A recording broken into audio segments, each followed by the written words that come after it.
सबसे बड़ी खबर कफ सिरप से मौत मामले को लेकर के इस वक्त की सबसे बड़ी अपडेट आ रही है। केंद्रीय स्वास्थ्य मंत्रालय बयान देगा थोड़ी देर में। कफ सिरप मामले को लेकर के केंद्रीय स्वास्थ्य मंत्रालय की तरफ से एक बयान जारी किया जाएगा। राजस्थान में 2 बच्चों की कफ सिरप से मौत होने की बात सामने आ रही है। तो इस वक्त की सबसे बड़ी अपडेट है केंद्रीय स्वास्थ्य मंत्रालय की तरफ से। अब इस पर संज्ञान लिया गया। कुछ ही देर में सेंट्रल हेल्थ मिनिस्ट्री की तरफ से एक बयान जारी किया जाएगा। इस तरह की जानकारी दिल्ली से आई है। बड़ी खबर है इस वक्त की। तो राजस्थान में कफ सिरप से, सरकारी कफ सिरप केसन्स कंपनी की, जिसमें 2 बच्चों की मौत अब तक इसकी वजह से होने का दावा किया जा रहा है।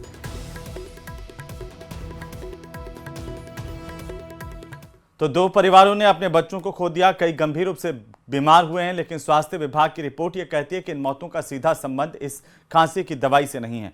दावा यह है कि डॉक्टरों ने बच्चों को डेक्स्ट्रोमेथोर्फन हाइड्रोब्रोमाइड सिरप लिखी ही नहीं थी। ऐसे में सवाल ये उठता है कि क्या वाकई बच्चों की मौत के लिए परिवारों की लापरवाही ही जिम्मेदार है या फिर पूरा स्वास्थ्य सिस्टम। रिपोर्ट देखिए।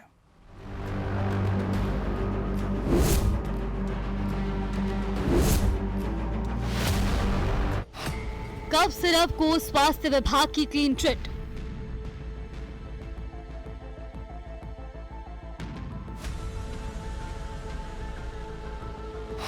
रिपोर्ट में कफ सिरप से बच्चों की मौत को नकारा। परिवारों की लापरवाही को ठहराया जिम्मेदार। भरतपुर के मलह गांव का 2 साल का सम्राट और सीकर के ब्राह्मणन खोरी गांव का 5 साल का नित्यांश अब इस दुनिया में नहीं है, लेकिन उनकी मौत अब सवालों के घेरे में है। स्वास्थ्य विभाग ने दावा किया है कि दोनों बच्चों को डॉक्टर्स की तरफ से डेक्स्ट्रोमेथोर्फन हाइड्रोब्रोमाइड सिरप नहीं लिखी गई थी। ऐसे में सीधे तौर पर बच्चों की मौत के लिए कफ सिरप को जिम्मेदार नहीं ठहराया जा सकता। हालांकि स्वास्थ्य विभाग ने माना कि सीकर हाथीदेह पीएचसी पर एक डॉक्टर और फार्मासिस्ट ने बच्चों को खांसी की प्रतिबंधित दवा लिखी थी, जिसके चलते आरोपी डॉक्टर पलक और फार्मासिस्ट पप्पू सोनी को निलंबित करने की कार्रवाई की जा रही है। भरतपुर के मलह गांव के सम्राट को पहले से ही निमोनिया था। 18 सितंबर को बच्चे को उपकेंद्र मलहा इलाज के लिए लाया गया। सामान्य दवा दी गई। बच्चे को भरतपुर से जयपुर रेफर किया गया। 22 सितंबर को उसकी मौत हो गई।